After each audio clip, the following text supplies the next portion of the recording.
제 말 중에 그때 틀린 말이 있었나요? 그러니까 그때도 보면은 결국 윤석열 대통령이 논공행상에 있어가지고 결국 논공이라고 하는 것은 지금까지 누가 성과를 내는데 성공했느냐를 바탕으로 판단해야 되는 건데 어려움을 많이 겪고 있다.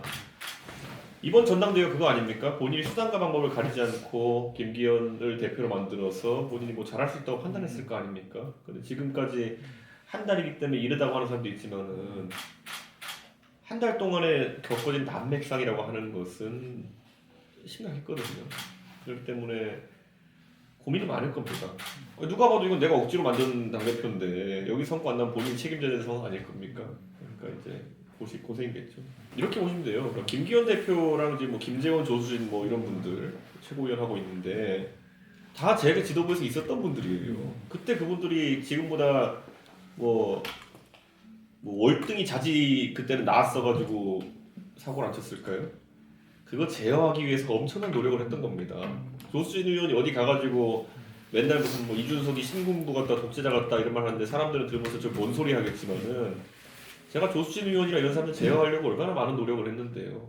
제어 정도 하냐 거의 조수진 의원은 기분 나쁠 수 있겠죠. 본인 말하는 거 자꾸 못하게 하고 짓밟고 이러니까. 근데 그렇게 안 하면 대선을 이길 수 없는 상황이었어요. 가장 잘 아시는 사건이 선대위 때 조수진 의원이 저한테 너는 당신 말 안 듣겠다고 난리치니까 제가 그때 그래? 그럼 한번 해보자 해가지고 제가 그때 당구 거부하고 당신 할 대로 해봐라 해서 기껏 끌려고 들었던 거잖아요. 그런 게 있었기 때문에 조수진 의원이 그때 완전히 선거에 배제됩니다. 그래서 사고가 안 터진 거예요. 지금 이런 사건 같은 것들이 대선 기간 중에 터졌으면 대선 졌어요. 근데 그러면 저는 그때 왜 그런 판단했느냐? 그렇게 해서라도 이겨야 되니까 그랬던 거예요.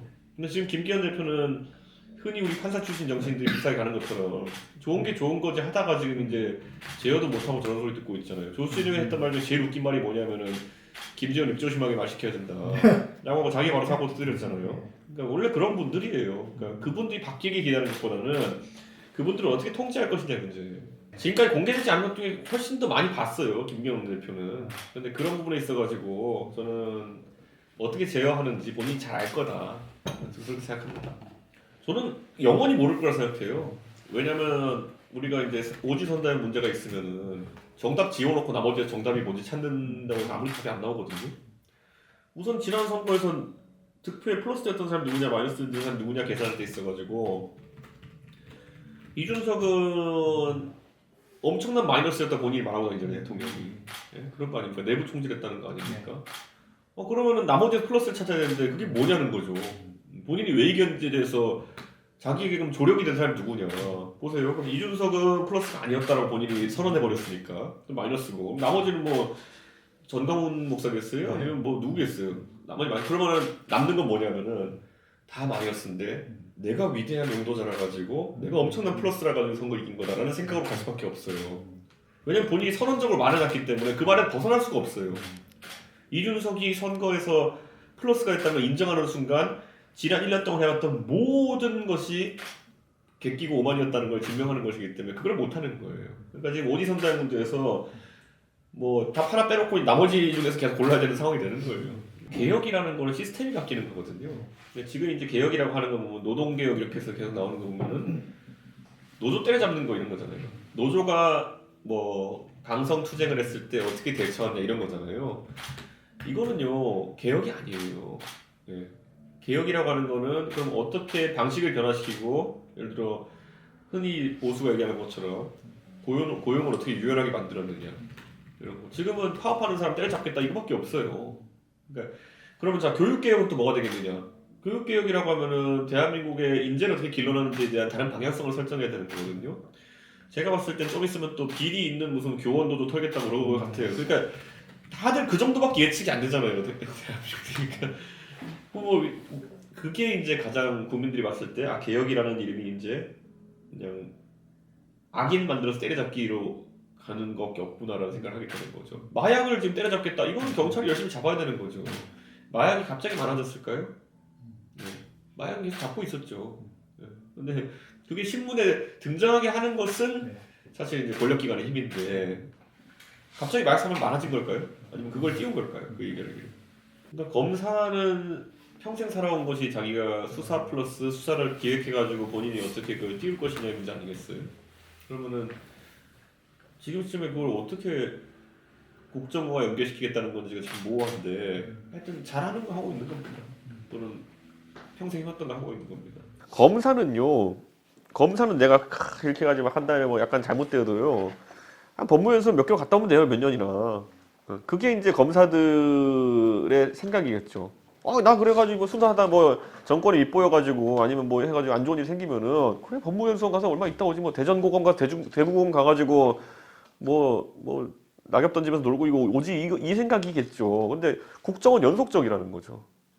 5년 동안 도망갈 곳이 없어요. 국정의 책임자는. 그게 차이인데 너무 승부수적인 것을 즐기는 거죠. 그게. 제가 그 서문시장 가는 거 언제 얘기했더라? 작년에 얘기했던 것 같은데 그거 하는 놈이 나쁜 놈이라고. 그렇게 자꾸 일정 잡는 놈이 나쁜 놈이라고 제가 얘기한 적이 있었거든요. 대통령은 대구랑 연고가 없어요. 단언적으로 제가 말씀드리자면 대통령은 대구와 이쪽에 좀 연고가 없어요. 보수 대통령 이유만으로 서울시장 가는 거거든요. 대통령이 제가 봤을 때는 컨셉을 잡으셨어야 돼요. 윤석열 대통령은 서울 사람이고요. 그 중에서도 강남 사람입니다. 그 컨셉에 맞게 본인이 가장 잘하는 점을 살려가지고 갔어야 되는 것인데 혼재됐죠 메시지가 지금. 대구 자꾸 들락거리고 이렇게 하는 것들도 무슨 의도인지 사람들이 잘 모르겠고 을에 있는 보수 대통령이 대구 가는 거다. 지금까지 보수 대통령 전부 다 TK 출신이었어요. 그렇기 때문에 그게 다른 것인데 저는 자신만의 상징을 만들 수 있었다 봐요. 윤석열 대통령이. 근데 그걸 실패했다는 거. 서문시장은 박근혜의 공간이지 이명박의 공간이었던 적도 없어요. 서문시장은. 박근혜의 공간이에요. 박근혜의 공간에서 박근혜 대통령을 수사했던 검사가 스스로의 아이덴티티를 좀 혼란스럽게 하는 그런 행동을 하면 안 돼요. 춘천과 순천의 정치인들이 가면요 보통 여순 사건이라는 것에 대한 입장을 이야기해요. 안 하셨거든요. 옛날에 기차 타고 가셨을 때도 안 했어요.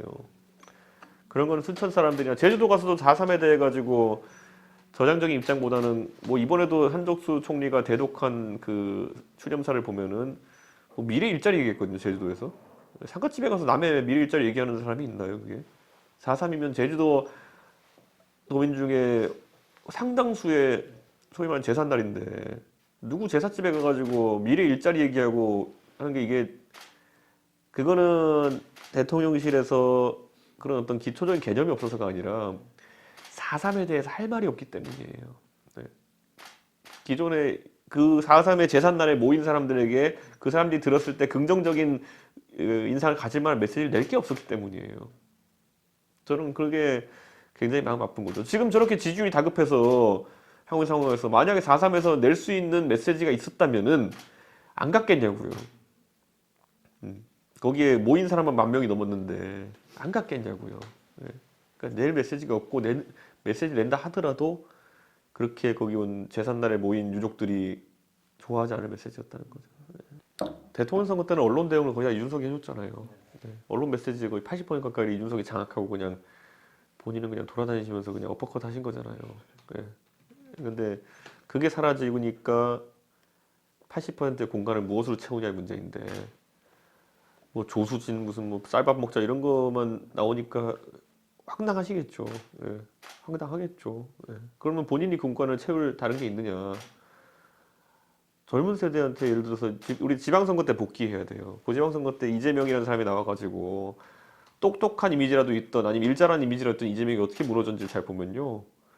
그 수직 이착륙기를 무슨 띄우고 내리고 김포공항에서 공항이 필요 없다 그러고 무슨 뭐 이젠 다 기차로 국내는 가야 되고 제주도도 터널로 가야 되고 이런 식으로 얘기하다가 젊은 사람들이 뭐 하자는 거냐 그런 식으로 가면서 옛날에 뭐 대선 때는 기축통하고 이런 소리 하면서 스스로 무너져 드린 거거든요. 대통령이 어디선가 자꾸 이제 영어를 쓰신다 이런 것들. 영어는 사실 젊은 세대가 높게 보는 거는 회화 능력 같은 거지 단어 조합은 아무도 신기하게 안 봐요. 그리고 그 영어라는 것이 뭐 그러니까 그런 영어는 누굴 대상으로 쓰는 거냐면요. 60대 이상, 70대 이상한테 저것이 영어인가? 라고 이제 들으면서 이제 약간 신기함을 느끼실 수 있는 사람들에게나 말이 되는 거지. 젊은 사람에서는 영어 단어 나열한다 그래서 멋있어 보이지 않아요. 그러니까 그 관념 자체가 지금 잘못되어 간다는 거죠. 그 뒤에 나온 체리 따봉 때문에 다 아는 거죠, 사람들이. 예, 앞과 뒤가 다르다라는 생각을 하게 되니까 그렇게 해석하는 거죠. 그리고 뭐 제가 그걸 장해찬 최고위원이 뭐 조금이라도 부러워서 그런 얘기했겠습니까? 아닌 거죠. 이제 보면은 그 관계를 넘어선 지도부가 지금 이제 누군가에게 이제 하대하고 이렇게 할 수 있는 지도부가 형성됐다는 걸 의미하는 것이고 장해찬 최고위원은 뭐 정신 못 차리고 그런 거 얘기하니까 이제 뭐 부러우면은 내가 너한테 뭐 준서가 불러줄게 이런 얘기 하는데 그러니까 그 정도 정신머리를 가진 사람들이 지금 최고위에 있는 거예요. 그래서 저는 그런 거 하나하나만 본다 하더라도 위기가 있죠 지금. 그때야말로 처음에 이제 상견례죠 거의. 예. 그리고 제 입장에서는 공개하면 안 되는 거였고 왜냐면 당대표가 유력 대선 후보를 사전 접촉한 게 되니까요. 그러니까 저는 공개 안 했거든요. 근데 그게 나중에 언론에 기사 나니까 왜 우리 쪽에 공개했냐고 이제 그때부터 적대시하더라고요. 이해가 안 가요 그런 것들이. 예. 저는 그런 기억은 별로 없고 저는 가장 충격이 제가 책에도 썼지만은 그 내용 지방선거 끝나고 처음 만난 자리에서 경기도 선거 전걸 제 탓하는 거 보면서 깜짝 놀랐어요. 예. 그냥 언론에 다루는 그대로예요. 근데 저는 물론 유승민 의원도 중진 의원으로서 그 극복하기 위한 여러 다른 작전들이 있어야 된다 보지만은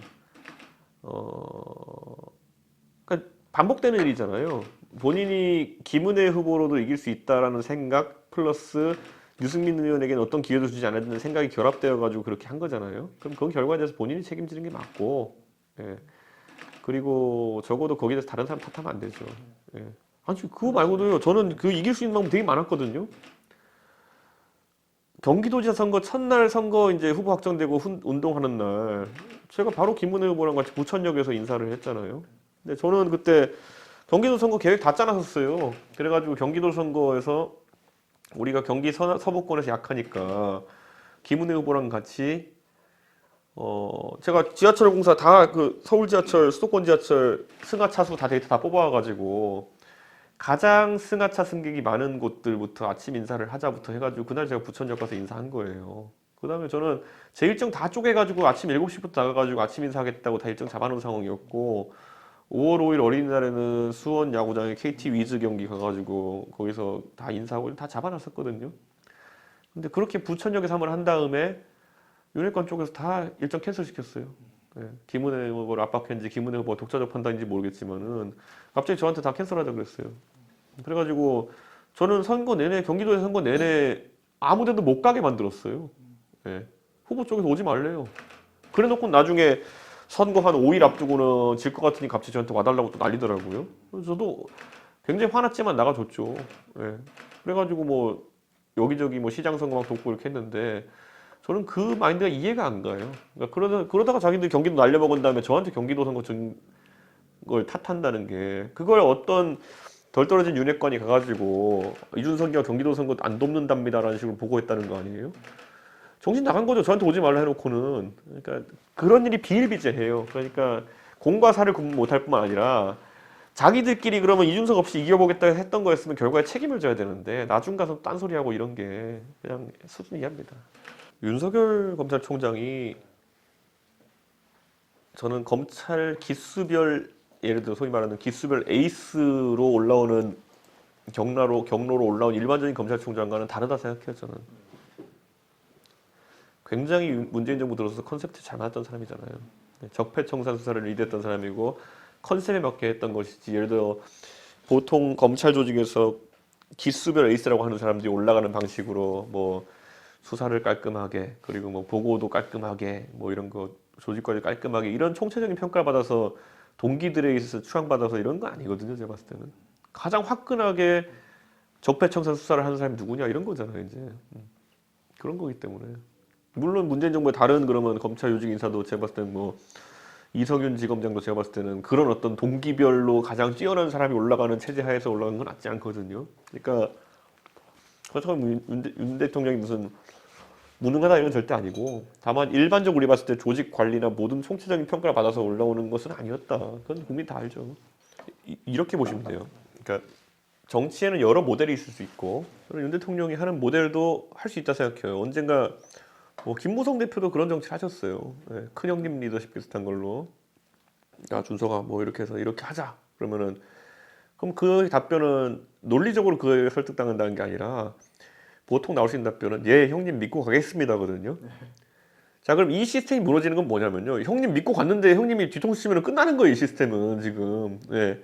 그러니까 아주 논리적으로 누굴 설득해가지고 이번에 이렇게 하는 게 옳지 않겠어? 이렇게 하자. 너도 동의? 이렇게 해서 같이 가자. 이 시스템이 하나 있는 반면에 야 우리 의견 충돌인데 다른 건 모르겠고 한번 이번에 내 말 믿어봐. 그러면 내가 나중에 책임지고 첫째 책임지고 둘째 나 믿어봐 이거거든요. 근데 그 술이라는 게 그렇게 동작하거든요. 그래가지고 뭐 해가지고 술 한잔 먹고 이렇게 다 같이 짝짝짝 해서 가십시다 이렇게 한 다음에 그러면 책임도 본인이 져야 되는 것이고 나중에 잘못되었을 때는 거기 복귀하면서 미안하다고 해야 되는 것이고 이런 게 있어야 되는 거거든요. 그게 사라진 상태에서의 술 리더십이라는 거는 아무 의미 없는 거죠. 상대 입장에서 계속 이제 불쾌한 기분밖에 안 남는 거죠. 나 믿고 가 그랬는데 믿고 갔더니만 포함하고 이러면 누가 앞으로 계속 같이 일하려 하겠어요. 그러니까 이게 그러니까 그런 거잖아요. 이준석을 어쨌든 나쁜 놈 만들어야 되는데 뭐 내용적으로는 뭐 할 게 없잖아요. 선거도 이겼고 그러니까 무슨 뭐 윤석열 대통령이 이준석을 싫어하는 이유는 뭐 술을 권했는데 술을 마시지 않았기 때문에 불쾌했다. 뭘 만들어야 되니까 자꾸 말도 안 되는 얘기를 만드는 거잖아요. 그러니까 그거를 저한테 하는 건 제가 참고 있었지만은 온 동네 다 하고 있잖아요 지금. 예? 제가 이제 계속 제가 되게 아쉬웠던 게 뭐냐면 그때 울산 해동태도 그렇고 뭐 안철수랑도 맥주 한 캔 마시고 뭐 종이 쪼가리가 무슨 중요하냐 우리 믿고 가자 이런 소리 했다는 거 그런 거 그거를 국내 정치에서 할 땐 모르겠지만 기시다는 그런 걸 하고 있으면 이게 기시다는 외무 대신 출신인데 외상 출신인데 외무 대신이랑 무슨 우리 술 먹고 짠짠짠 이거는 아니거든요. 그냥 진짜 아니거든요. 제가 그러니까 이게 그런데 앞으로 대한민국의 수많은 사회 갈등을 풀 수 있는 방식인가에 대해서 앞으로 약간 리스크가 있다 봅니다. 저는 정작 또 노조하고는 그냥 짠짠짠 안 해요. 보면은 꼭 그 자기 테두리 안에 있는 사람들 하고 아니면 외교 무대 가지고 이제 갑자기 해버리거든요. 지금 이재명이랑 왜 못하죠 그거를? 만약 그게 지향하는 정치 방식이면은 그러니까 그런 거죠.